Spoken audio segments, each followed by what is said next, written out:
Ashley from Gnome Holler Yoga. I'm going to do a series where you can mix and match the classes to put them together to make them a full hour class. This one is going to be the standing poses. It's kind of the center of the class, the middle part. So if you want to, you could find the warm up and to do before this and then a cool down to do after this. So here we are on our mats, standing nice and tall. And we're going to start with our feet underneath the hips, the hands alongside the body. We're going to turn the palms forward, press the shoulders down. And breathe here for a moment. Good. Then we're going to take our legs out wide. And our legs are wide as in 2 to 3 feet apart. And something that beginners always do is step too shallowly. And the reason I ask you to step wide is think about when you're creating a base for something. The wider the base is, the more sturdy and grounded you feel. So that's why we want the wide stance.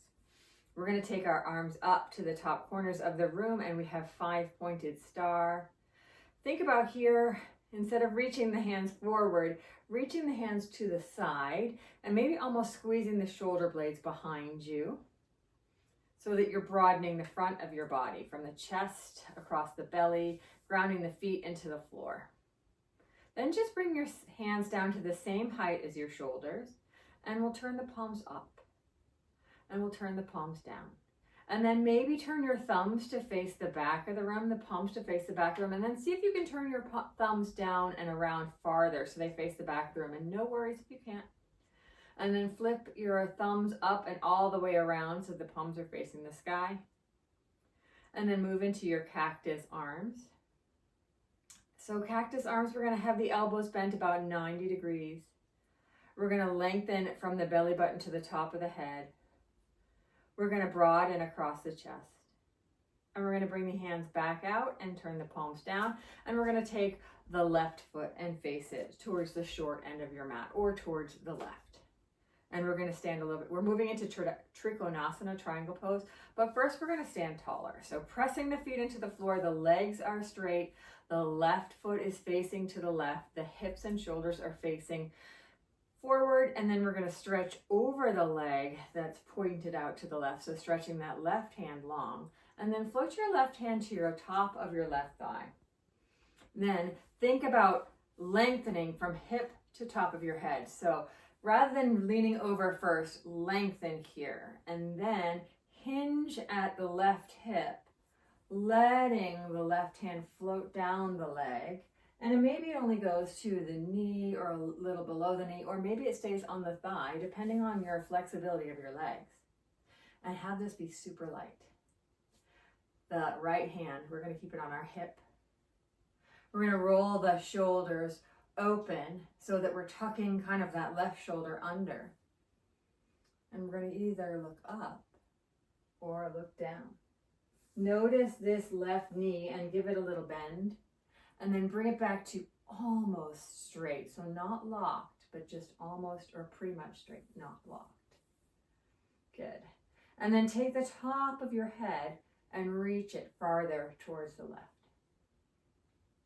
And we're going to come back up, arms same height as our shoulders. Turn to the left foot to face the long side of the mat. Bring the hands up a little higher. 5-pointed star once more. And then we're going to bring our hands overhead and down to heart. We're going to tuck the chin. And roll the right ear to the right shoulder. Tuck the chin. And roll the left ear to the left shoulder. And bring your chin back down and lifting the head up. Bring the arms back out wide. Switching sides. So now it is the right leg that's turning out to face the short end of the mat. The hips and shoulders are facing the long end of the mat. Before we go anywhere else, we're lengthening taller. Then we're going to take our right hand to our right leg. We're going to tuck the right hip under. We're going to put our left hand on our left hip and we're just going to slide down a little bit and think about length on this underside of your rib cage and maybe flow down a little bit farther and then maybe look up, maybe look down, and think about from hip to top of the head is long. You could take this top arm up if you want, up towards the sky. If you're doing that, make sure it feels comfortable. You can still breathe. Take the bottom hand off the bottom leg and just see how it feels, and then bring it back down. Maybe you're a little bit higher, and that's okay. When you're ready to come out, we'll come out, bring the toes to face the long side of the mat. And then we're going to bring our hands behind the back, and either you're going to be interlacing the fingers here, or you could grab yourself a towel and a strap so that you can bring the hands towards each other on your back, holding on to that behind you, okay? Our feet are still out wide, so wherever your arms are, we're thinking of pressing the heart forward, squeezing the shoulder blades together on the back, and maybe lifting the chin just a little bit away from the chest. So already we're finding length. Top of the head to belly button, front of the body. Then we're going to soften those knees by just giving them a little bend, just a little. And then we're going to hinge at the hips. Think about taking the top of your head way forward to the side. And we're going to float into wide angle forward fold. Notice my hands, I'm holding onto that strap and I'm drawing the hands up overhead, squeezing the shoulder blades together on the back body. If you don't have the strap and your hands are interlaced, you're simply doing that same thing. And you could, if you're feeling very open in the shoulders, drop the arms overhead pretty far. But you also can just keep them reaching up towards the ceiling or even down by the tailbone. Top of the head is facing the floor. Feeling a nice big stretch on the back of the legs. And when you're ready, if you have the strap, be careful. Just release. So bringing the hands to the floor or towards the floor. And then we're just going to sway side to side.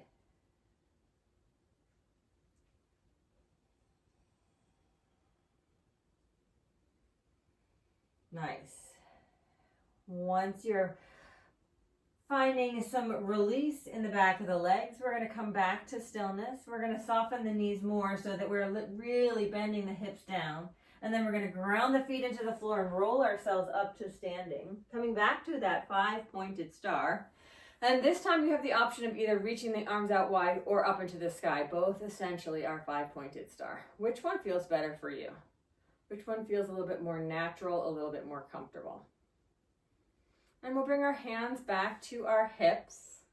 And we're going to heel toe the feet together or step the feet together. Good. Nice. We're going to shake out those legs. So we're going to do a balance here. You know, you can always step to a wall for the balance and have that wall there. So you can either keep holding the wall or touch it when you feel a little bit off balance, when you need just a little bit of comfort there, something to touch. If you're feeling comfortable away from the wall, that's great too. We're going to start again in Tadasana, feet underneath hips, standing nice and tall, shoulders down. So imagine that you can just grow just a tiny bit taller. And then we're going to bring our hands to our hips. We're going to bend the left knee. We're going to let the left heel come off the floor, the left toe stay on the floor, the weight of the body's in the right leg with just little tiny softness in that knee. We're going to glue our eyes to something in front of us, something that is not moving. And then if you feel comfortable lifting the toes of the left foot off the floor, go for it. Now they can lift off a little, they can lift off a lot.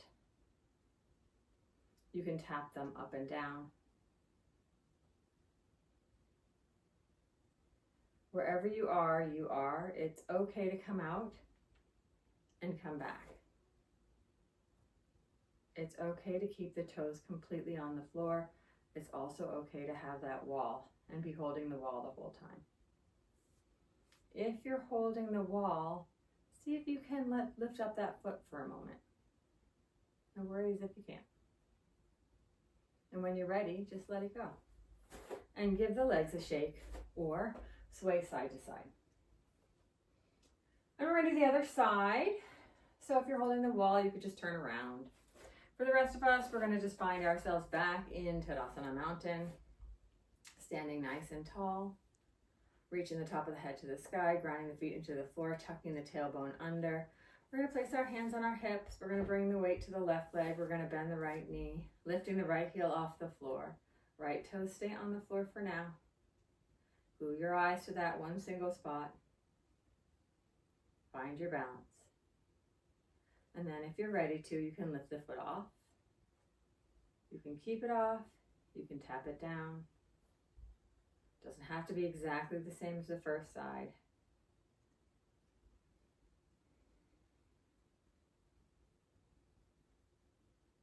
If your mind is telling you something here, try to let it go and just focus on the body, being grounded. And then go ahead and come out when you're ready. Shake it out, hands, legs, whatever feels right. And we're going to come to the back of the mat. And we're going to do a little bit more balancing here. So at the back of the mat first, we're going to stand tall. We're going to roll the shoulders up, back, and down. We're going to roll the shoulders back, up, and forward. Then release the shoulders down, palms forward, pulling the belly in, finding that Tadasana. Making sure that you feel the thighs engage, the tailbone tuck under. You're standing as tall as you can. So very active. Noticing your feet now. Maybe shifting your weight to the right foot and to the left foot. Not so much that the other foot lifts off the ground, but just noticing. And then bring yourself back to center. We're going to walk halfway up the mat with our right leg. So halfway up the mat, and then we're going to bring all of the weight into that right leg. The left toes are on the floor. Put your hands on your hips. Glue your eyes to a spot at the front of the mat or in front of the mat. The left toes are just holding onto the floor like a little kickstand, and this leg can be slightly bent. Then we're going to stand taller. We're going to engage the core, and we're going to start to lean forward a little bit. As you lean forward, maybe you can become a little bit lighter on the back foot. Option to lean forward and lift the foot off the floor. You could come all the way to parallel to the mat, to the floor, if you're comfortable here. And you can always stay with the toes touching. This is Warrior 3 pose. And when you're ready to come out, what you're just going to do is step the feet together. And you can just find some movement.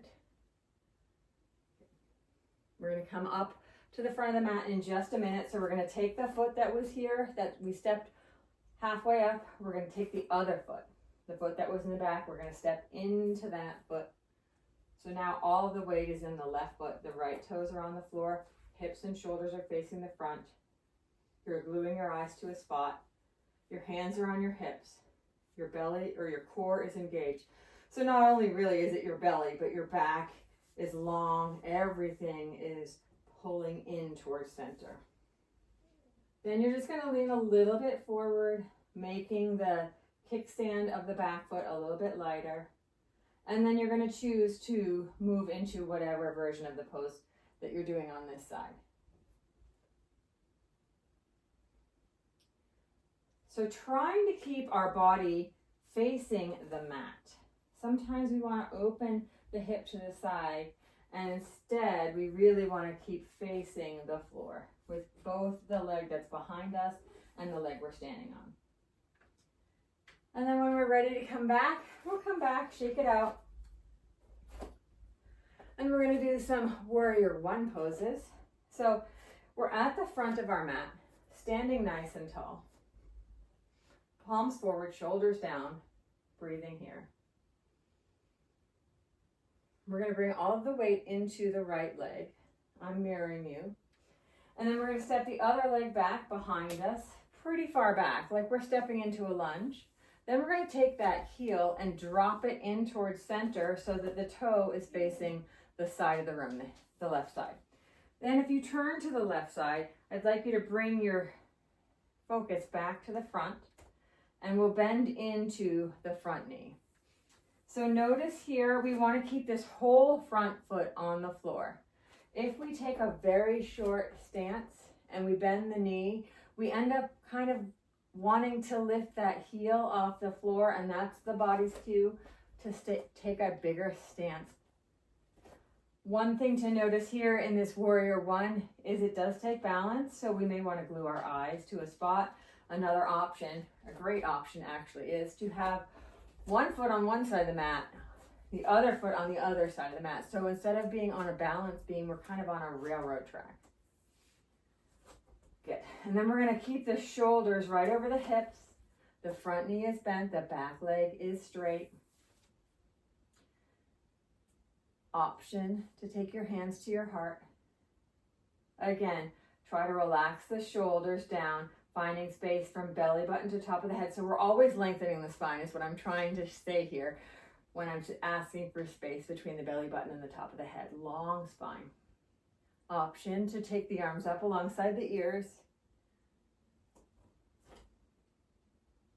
And then wherever you are, we're going to bring the hands to heart, then to hips, and we can just step our feet together. And we're going to shake it out, and we're going to do the other side. First, we're finding Tadasana Mountain, so feet underneath hips, shoulders down, palms forward, engaging, standing tall and grounding, really feeling your connection to the floor, your mat. And then we're going to step the other foot back. So now it's the right foot. We're stepping it back pretty far.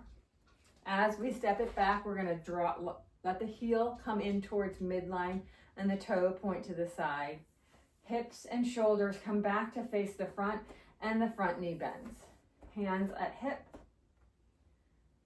And we're nice and tall again. So if you feel yourself kind of collapsing, lengthen.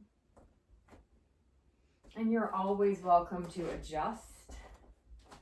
So I'm feeling like I need a little longer stance here. And then you can keep your hands at hip. You can bring your hands to your heart. You can bring your hands up alongside the ears. You could have your hands in front of you. That tends to make me want to arch my back. So wherever it is you are, let's focus on this knee that's bent. We could look down at it and see our big toes. We can press into the heel so that we're nice and sturdy here. And then if your hands are up, we'll bring them to heart and then bring them to hips. And then we'll just step our feet together. Good. And we're going to turn again to face the long side of the mat. And we're going to step our feet wide again.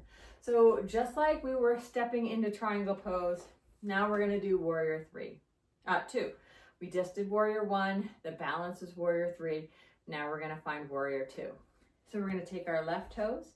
We're going to point them towards the front of the mat. We're going to bend into the left knee. This time, rather than facing the front of the room, our hips and shoulders are facing the long side of the mat.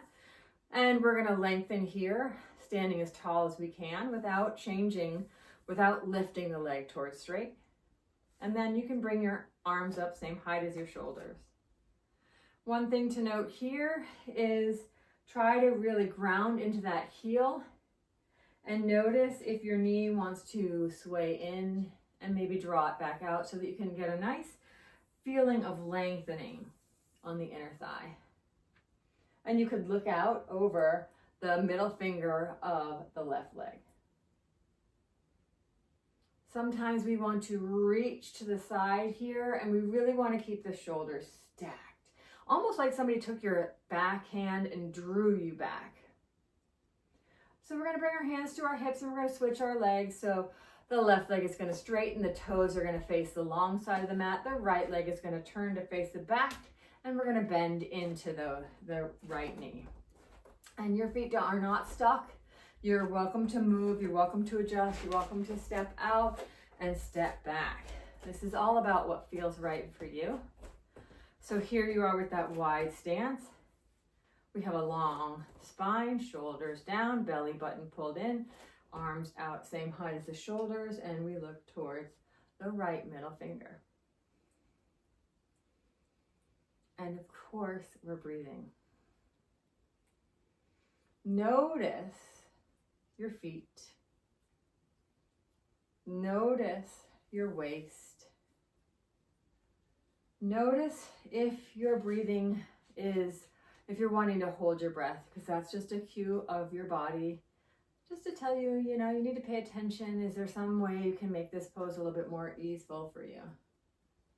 And then we'll bring our hands back to our hips. We're gonna straighten our legs. We're gonna heel toe our feet back in, or just walk your feet in and shake it out.